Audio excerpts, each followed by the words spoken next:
Bonjour Clémentine Autain. Bonjour. L'avenir, c'est l'esprit public. C'est le livre que vous publiez aux éditions Seuil. Vous êtes député de Seine-Saint-Denis, député du Nouveau Front Populaire, ex-LFI. Et alors là, c'est un livre, j'allais presque dire programme. C'est qu'au fond, presque un cri du cœur. Vous dites les services publics, le lien social n'existe plus. Le lien dans la société est perdu. Oui, je fais le constat d'une société asphyxiée par toute une série de témoignages que j'ai en Seine-Saint-Denis, là où je vis et je suis élue, mais aussi à travers le pays, où on a le sentiment que plus rien ne marche, que les gens sont laissés à eux-mêmes, que les services publics, c'est-à-dire l'hôpital, les transports, l'école, ne fonctionnent pas correctement, et que les liens, en effet, s'affaissent. La débrouille a pris la place. Le chacun pour soi est en train de gangréner aussi notre société. Et d'une certaine manière, on est un peu face à une maladie du nous. Alors, c'est le nous Oui. que j'appelle moi de mes voeux, c'est-à-dire un nous solidaire, un nous qui partage, un nous qui est capable de protéger les citoyennes et les citoyens. Et aujourd'hui, après 40 ans de politique néolibérale, la fable selon laquelle, vous savez, ce monde merveilleux du libre marché allait nous apporter du mieux vivre, s'est effondrée. Et les gens sont, d'une certaine manière, un peu sidérés par la situation et la difficulté dans laquelle ils et elles se trouvent. Oui. Donc, pour y faire face, je pense que retrouver de l'esprit public est la façon de combattre ce moment qui est un moment de perte aussi d'espérance dans un avenir meilleur. Oui, c'est-à-dire qu'au fond, quand vous parlez de lien, si ce lien n'existe plus aujourd'hui, c'est quoi le risque? C'est qu'au fond, on a l'impression d'une société éclatée. On a vu le mouvement des Gilets jaunes, on a aujourd'hui la grogne contre les ZFE, contre etc. Il y a un sentiment d'abandon des gens. Oui, les gens se sentent totalement abandonnés. Et ils ont raison. Quand je vois cette femme qui vient dans ma permanence, qui est victime de violences conjugales, qui veut partir, qui me dit là je veux partir, et les services publics sont incapables de lui trouver un logement, donc elle va retourner chez elle, je ferme la porte et je suis inquiète, je me dis elle va peut-être mourir. Quand la maman d'Adam, qui est un jeune enfant autiste, atteint d'autisme, sa maman vient me voir parce que la personne qui s'occupe des situations de handicap à la mairie, eh bien, elle est malade et personne n'est là pour la remplacer. Moralité, impossible d'inscrire son fils pendant la période des vacances. Donc elle va rester avec son mari pendant 2 mois avec son fils qui est atteint d'autisme. C'est extrêmement fatigant, épuisant, difficile. Et cet enfant n'aura pas de socialisation durant l'été. C'est évidemment un sentiment d'abandon très fort, mais l'abandon, particulièrement, c'est aussi les la gares. Seine-Saint-Denis. Ouais, c'est les gares qui ferment. Quand vous avez des gares qui ferment, quand vous avez des écoles qui ferment dans des petits villages, bien sûr qu'il y a du sentiment d'abandon. Quand vous avez aussi une incapacité à écouter l'expression démocratique des Français. Ça aussi, c'est un sentiment d'être abandonné. Les Gilets jaunes manifestent, on leur dit rentrez chez vous. Le président de la République fait une convention citoyenne sur le climat. Et que se passe-t-il derrière? Eh bien, les propositions sont mises à la poubelle. Donc, l'abandon, il est par toutes ces... Vous voyez, c'est un peu par tous les biais. Donc, on se réfugie dans ce qu'on connaît, la famille, les liens de proximité. Oui.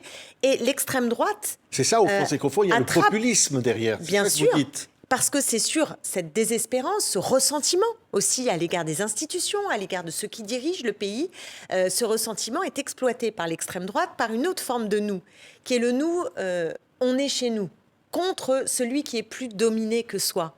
Vous voyez ce que je veux dire? C'est-à-dire, on va chercher l'immigré, l'étranger, celui qui est considéré comme un parasite parce qu'il touche les allocations sociales. Et tout cela, on va dire, ceux-là, voilà, c'est eux, en fait, qui m'embêtent. Alors que ce qu'on a à recréer, c'est un espace commun avec du lien et avec une puissance publique, un État capable de protéger les citoyens et de répondre à leurs besoins fondamentaux. Oui. Et de ce point de vue-là, mettre de l'esprit public, c'est faire en sorte qu'on ait une économie du partage qui respecte l'environnement, la planète, un État stratège qui organise et planifie la satisfaction des besoins et la démocratie pour de vrai. Voilà ce qui nous manque et voilà ce que je propose à travers l'esprit public pour penser les plaies aujourd'hui béantes de 40 ans de politique qui ont détruit au fond le commun. C'est une alternance au système libéral, mais au fond, est-ce que la gauche est au rendez-vous? Parce que là, vous dressez les défis, les enjeux. Est-ce que la gauche aujourd'hui est au rendez-vous de ce qui pourrait être une espérance? La gauche doit être au rendez-vous. Et je vais vous dire, avec Trump, Poutine, il y a une accélération de l'histoire avec une extrême droite qui a le vent en poupe à l'échelle planétaire. Marine Le Pen est aux portes du pouvoir en France. Et aujourd'hui, la gauche donne un spectacle qui est celui de la division à nouveau, alors qu'elle a soulevé l'espoir. En juillet dernier, avec le nouveau Front populaire, nous étions en tête contre toute attente. Et au lieu de renforcer ce nouveau Front populaire, de le structurer à la base, de se mettre au travail autour d'une table, les directions, de s'ouvrir à la société civile, au monde culturel, social, intellectuel, au lieu de faire tout ça, eh bien, on est en train de donner un spectacle de division chaque matin qu'on se lève. Division dont vous avez fait les frais. Vous avez été sorti, vous êtes sorti de LFI. C'est quoi la méthode de Jean-Luc Mélenchon qui n'est pas la bonne ? J'ai été en effet mis à la porte parce que j'ai soutenu mes camarades Alexis Corbière, Daniel Simonet, Raquel Garrido, Henri David, qui ont été exclus de la France insoumise, pas renouvelés dans des conditions antidémocratiques à souhait. Donc effectivement, j'ai exprimé mon désaccord, mais je pense qu'il y avait un désaccord de ligne stratégique, puisque nous plaidions pour l'union, en estimant que face à l'extrême droite, on a besoin d'être unis, d'avoir aussi une culture de l'union et non pas une culture de l'hégémonie, de volonté d'écraser nos partenaires, et aussi une exigence de démocratie interne, parce que je ne crois pas que l'on puisse être crédible pour donner à voir ce projet de plus de démocratie dans le pays si nous-mêmes, on n'est pas capable de faire vivre le pluralisme et la diversité en notre sein. Donc pour tout cela, mes camarades ont été purgés et effectivement, pour les avoir soutenus, j'ai reçu un mail qui m'a mis à la porte. Alors ça veut dire que pour vous, Jean-Luc Mélenchon n'est pas l'homme de la situation pour la prochaine présidentielle ? Celui ou celle qui sera l'homme ou la femme de la situation, c'est en fait la personne qui permettra de donner à voir ce rassemblement des gauches et des écologistes sur la base d'un projet qui soit un projet fort, capable de transformer le pays. Voilà. Mais aujourd'hui, ce qu'il faut déjà, c'est un engagement sur l'objectif politique. Qui est prêt aujourd'hui à dire oui, nous devons faire cause commune à gauche ? Il faut le dire. C'est l'urgence absolue, vu la gravité de la situation et je dirais même le tragique de l'histoire. Donc ce que j'attends des formations politiques de gauche, c'est aujourd'hui qu'elles prennent leurs responsabilités et qu'elles disent maintenant, avec tous ceux qui veulent, on se met autour d'une table, on ouvre les portes et les fenêtres de notre rassemblement et on se met au travail. Voilà, et on arrête de se disputer sur tout et n'importe quoi, on accepte de ne pas toujours être d'accord, on n'est pas tous dans la même organisation politique, mais on fait un effort, chacun, pour rendre possible dans la durée ce rassemblement. Oui, on a entendu et crédible aux yeux des Français. Oui, on a entendu dire Bruno Retailleau, le ministre de l'Intérieur, dans un meeting contre l'islamisme, mettre en cause LFI, l'extrême gauche, en disant c'est aujourd'hui là que se trouve l'antisémitisme. Et on a derrière, en même temps, cette image où l'on voit Jordan Bardella en visite en Israël et une autre image avec Marion Maréchal, la petite fille de Jean-Marie Le Pen, aux côtés de Arnaud Klarsfeld, le fils du chasseur de nazis. Là, vous vous dites, c'est quoi là, le monde qui est sous vos yeux là en ce moment ? C'est assez effrayant parce que c'est une inversion des principes que défendent les uns et les autres. La gauche, elle s'est forgée avec l'affaire Dreyfus en particulier, pas seulement, mais au moment de l'affaire Dreyfus, ça a été un grand moment. Notre histoire, elle est dans le combat contre toutes les formes de rejet de l'autre, de racisme, d'antisémitisme. C'est notre histoire profondément, et je dirais même que c'est le cœur de notre vision du monde, puisque nous ne supportons pas que s'opposent les uns aux autres. Nous voulons unir, nous voulons ce nous de solidarité, de fraternité, de sororité. Quand l'extrême droite, dans son projet même, fait ce nous qui est excluant d'un autre, autrefois, c'était les Juifs qui étaient les premiers mis en avant. Aujourd'hui, ce sont les arabo-musulmans, les arabes, les musulmans, qui sont les obsessions, les boucs émissaires aujourd'hui de l'extrême droite. Mais il faut bien comprendre la racine de l'idéologie, et je pèse mes mots, de l'extrême droite. Personne ne peut penser que les Juifs pourraient être protégés par une idéologie qui se fonde sur la haine de l'autre. À gauche, je crois que c'est insensé de raconter que l'une des principales forces politiques de gauche serait antisémite. Une chose est de dire que Jean-Luc Mélenchon a commis une faute dans son expression publique à l'égard notamment de l'affiche Hanouna. Une autre chose est de ne pas prendre acte que la France insoumise a retiré l'affiche. Oui. Et de raconter que les militants insoumis seraient des antisémites. C'est odieux. Il aurait fallu que Jean-Luc Mélenchon condamne l'affiche en question, dise bien sûr, mais qu'elle était antisémite. Oui, mais vous voyez bien l'opération de M. Retailleau. M. Retailleau, il est content, il se frotte les mains de tout ça. Et il en profite pour diaboliser non seulement Jean-Luc Mélenchon, mais toute la gauche. Et donc il faut que chacune et chacun voit aussi l'opération politique qu'il y a derrière tout cela. Donc je pense qu'il faut être à la fois lucide sur le manque, à mon sens, de responsabilité de Jean-Luc Mélenchon dans les mots qu'il n'a pas posés, et parfois ceux qu'il a posés aussi, notamment dans cette affaire de l'affiche de Hanouna, mais savoir que la direction LFI, immédiatement, a retiré cette affiche, a dit qu'elle n'était pas appropriée, et c'est pas possible de raconter que les insoumis sont des antisémites. Stop. Il n'y a pas d'antisémitisme, même si tous les insoumis ne le sont pas, il n'y a pas d'antisémitisme dans l'expression. Il y a un devoir, notamment du leader Jean-Luc Mélenchon, de éduquer sur cette question-là. Vous voyez ce que je veux dire? Il y a un devoir de la gauche d'être présent en empathie contre les actes antisémites. C'est très important que nous fassions ce travail-là. Voilà. Oui. Donc il Parce faut le qu'il y a faire. de l'antisémitisme dans la société. On a vu encore ce rabbin attaqué dans la rue. Et les hommes politiques, les femmes politiques ont une responsabilité aussi À parfois. gauche, tout le monde a toujours Oui. dénoncé. Vous pouvez prendre tous les leaders de gauche. Nous sommes toujours là pour dénoncer tout acte antisémite. Nous l'avons toujours été et nous le serons toujours. Il n'y a pas d'ambiguïté sur ce sujet. Donc, M. Retailleau, ce qu'il fait, c'est de la politique dans ses basses eaux, vous voyez, avec son opération qui est de vouloir montrer, comme Jordan Bardella quand il va en Israël. C'est symbolique aussi quand même d'être son père, enfin le grand-père de Marion Maréchal, Jean-Marie Le Pen, n'aurait jamais été accueilli en Israël. Ben non, mais il expliquait que les chambres à gaz étaient un détail de l'histoire. Oui. Mais eux appartiennent à un parti politique qui a été fondé par cet homme-là et par des Waffen-SS. Donc, ils essaient de nous faire oublier l'histoire. Mais on ne doit pas oublier l'histoire. Et on doit en comprendre le ressort. Si vous voulez, j'insiste sur ce point. Mais je pense que celles et ceux qui nous regardent doivent bien penser, en regardant Trump aussi, ce que ça peut donner. Quand votre moteur, c'est le rejet de l'autre, le pire peut advenir. Et Jordan Bardella, ce qu'il raconte à plein de sujets, et en particulier contre les immigrés et contre les musulmans de notre pays, eh bien, on voit bien là qu'il y a une graine qui est une graine qui sème de la guerre civile et certainement pas de l'apaisement dont a besoin notre société. Oui, un mot, Boualem Sansal, condamné à 5 ans de prison en Algérie. Cet écrivain, donc franco-algérien. LFI n'a pas forcément soutenu. On a Rima Hassan qui a voté contre une proposition au Parlement européen de demander sa libération. D'autres se sont abstenus. Il faut qu'il soit libéré. C'est un devoir. C'est un devoir absolu. Il ne peut pas y avoir de nuances ou de mais. Moi, je ne fais pas de mais. La liberté d'expression, c'est la liberté d'expression. Et si on la défend, pour être crédible, il faut la défendre, à commencer par ceux qui ne pensent pas comme moi. Voilà, je vous le dis. Donc, il n'a pas sa place en prison.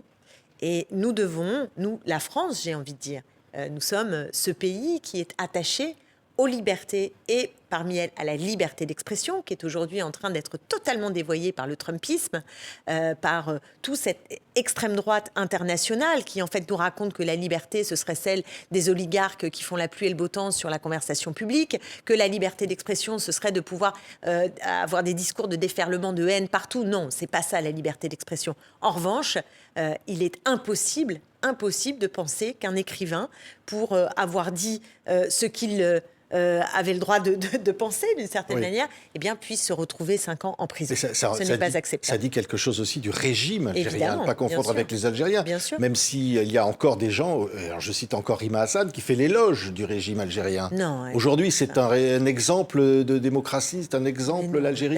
Je crois que personne, je n'ai pas écouté ce que dit Rima Hassan, mais enfin, je vois personne à gauche dire que l'Algérie est un modèle de démocratie. Non, ça, je pense qu'on ne peut pas dire ça. Après, il y a d'autres débats qui se sont greffés là-dessus et qu'il faut prendre en effet avec prudence. Oui. Il y a une instrumentalisation de différents faits pour, au fond aussi, glorifier le temps de la colonisation et en profiter pour se dédouaner aussi de tout regard critique sur notre propre responsabilité, nous la France. Vous savez, l'Algérie, ce n'est pas un pays comme un autre par rapport à notre histoire. Donc voilà, il faut que chaque chose soit à sa place. Vous voyez ce que je veux dire ? Chaque chose doit être à sa place. La liberté d'expression, il faut la défendre de manière conséquente. Absolument. Et de l'autre côté, savoir dire ce qu'est ce régime algérien et dire ce qu'est notre responsabilité dans les relations franco-algériennes, Oui. et notamment ce passé colonial. Et je pense qu'on peut tenir tous ces bouts, et c'est là qu'on est juste, et c'est là qu'on est fidèle à l'histoire de la France. Et dire, comme le dit Manuel Valls, ministre de l'Outre-mer, que c'est dans la communauté arabo-musulmane en France que se trouve l'antisémitisme. Je pense que c'est irresponsable de présenter les choses de la sorte. Irresponsable parce qu'au fond, il y a une espèce de guerre des identités qu'installe d'ailleurs Manuel Valls depuis très longtemps, et le meeting qu'ils ont fait avec M. Retailleau et d'autres n'avait d'autre objectif que de stigmatiser une partie de la population française et de distiller cette espèce d'idée que finalement c'est le monde arabo-musulman, voilà, il est antisémite, ce sont des terroristes en puissance.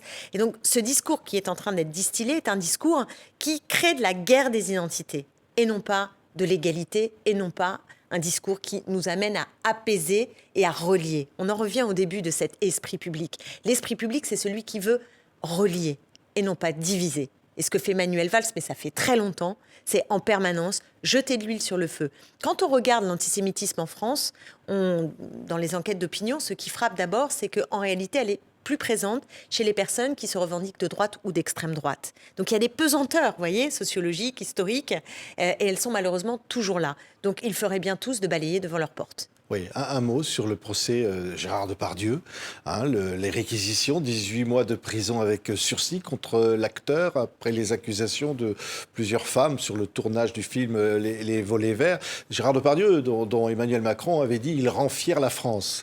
Et là, vous dites au fond, là, ce réquisitoire, c'est quoi? C'est quelque chose qui porte. Emmanuel Macron n'aurait pas dû dire cela à propos de Gérard Depardieu. C'est quelque chose de très choquant. Et je pense qu'il a du mal quand même à prendre la mesure de ce qu'est la défense de l'émancipation des femmes. Il n'est pas à niveau, à mon sens, de ce point de vue-là. Et ces mots-là, moi, ils m'ont énormément choquée. Et ce procès est aussi choquant, en fait, parce que Gérard Depardieu est dans le déni total de ses actes, de manière assez grossière, d'ailleurs, et violente pour les victimes.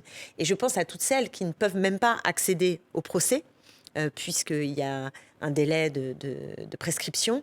Et quand on lit les témoignages dans la presse, c'est l'accumulation qui est assez vertigineuse en réalité. Toutes ces décennies où ce géant du cinéma, au fond, a traité les femmes comme des objets de manière vulgaire, violente, prédatrice, sans que la parole puisse se libérer parce qu'il n'y a pas d'écoute. Donc, ce qui se passe avec Gérard Depardieu, il y a ce procès, et c'est pas terminé, ça va germer encore, mais j'attends aussi beaucoup de la commission parlementaire sur le MeToo dans le cinéma, parce qu'il va falloir prendre des mesures pour que cessent ces relations qui sont des relations inacceptables dans un monde où on veut l'égalité et on veut permettre la liberté des femmes et que les femmes ne soient pas des objets. Oui. Il y a encore beaucoup de travail, mais ce qui fait plaisir, on peut être triste des conditions du procès, on peut trouver que la peine est insuffisante, on peut regretter beaucoup de choses, et en même temps, je voudrais terminer quand même en disant que ce qu'on a soulevé, ce qui a été soulevé avec la vague MeToo est un espoir incroyable, planétaire, et je pense qu'il y aura un avant et un après, et que ça va continuer à germer. Malheureusement, ça crée aussi un énorme backlash, vous savez, le fameux retour en arrière et le Trumpisme en est une de ces incarnations, c'est-à-dire une revendication très viriliste. Et c'est pourquoi on a besoin d'être là, bien là, soudés, mobilisés, pour faire éclore ce monde qui est un monde dans lequel les relations de séduction auraient, je vous assure, beaucoup plus de sens, beaucoup plus de saveur, parce que quand vous êtes face à quelqu'un qui peut vous dire non, mais qu'il vous dit oui, vous voyez bien que ça a tout de suite beaucoup plus de sens. Et là, on est dans la relation, on est dans le lien à l'autre. Et penser la sexualité, la séduction dans le déni de l'autre et avec des objets, en réalité, non seulement c'est violent pour la personne qui est considérée comme un objet, mais je pense aussi que c'est un monde d'une infinie tristesse. Oui, Clémentine Autain. On peut faire un autre monde beaucoup plus joyeux et beaucoup plus liant. Justement, j'avais l'impression que parfois on a parlé de conflictualisation de la société, vous parliez de Jean-Luc Mélenchon, c'était un peu sa stratégie, et là on voit bien qu'avec votre livre, qui s'appelle « L'avenir, c'est l'esprit public », vous faites le contraire. On a l'impression que vous voulez, au contraire, créer du lien. C'est-à-dire, au fond, une forme de solidarité, revenir à des ponts. Oui, c'est vrai que je suis très, très animée par ce besoin d'apaiser. Moi, je sens une société angoissée. Je fais une tournée des besoins, et notamment à Sevran, où j'étais ce matin même sur le marché. C'est-à-dire, on demande aux gens de quoi ils ont besoin, et ils nous disent, j'ai besoin de ci ou ça. Et ce matin, en particulier, les gens ont prononcé à plusieurs reprises le mot stress. Ils sont stressés, angoissés. Moi, je ressens beaucoup de stress, d'angoisse pour savoir comment manger, comment faire face. Vous savez, la vie chère, c'est dur, c'est très, très dur. Très, très dur. Et je ne suis pas sûre qu'au sommet de l'État, ils se rendent bien compte de ce qui se passe, là, en bas, si j'ose dire. Donc, il y a cette vie dure, il y a cette peur des licenciements, il y a l'impression que tout se dégrade, que le RER, il ne marche pas, la gare, elle a fermé. Vous voyez ce que je veux dire? L'éducation, c'est toujours plus dur. Il y a Parcoursup, ils vont faire encore plus de sélection. Prenez par tous les bouts. L'hôpital aux urgences, les gens meurent maintenant sur des brancards. Et on se dit, mais où on va? Où va cette société? Et dans ce cas-là, il ne peut plus y avoir de lien. On n'est plus reliés parce que le collectif n'est pas un collectif qui protège. Donc moi, je crois qu'il faut lutter contre la marchandisation de tout qui a conduit à cette atomisation, à cette loi du plus fort et à cette prédation sur les ressources naturelles. Et il faut en finir avec ça et réinvestir cet esprit public qui est celui qui vise le bien commun, la satisfaction des besoins, la démocratie véritable. Et ça, c'est ce qui peut à la fois créer de la paix civile en France, mais aussi de la paix à l'échelle du monde, parce qu'on est face à un choix de civilisation entre Trump et ses amis, Netanyahou, Poutine, et ce que nous, en France, nous pouvons proposer. Je crois que c'est un choix de civilisation contre un autre choix de civilisation. Encore faut-il le faire vivre. Merci Clémentine Autain. L'avenir, c'est l'esprit public, donc qui est publié aux éditions du Seuil, députée du Nouveau Front Populaire de Seine-Saint-Denis. Merci beaucoup Clémentine Autain d'avoir été avec nous.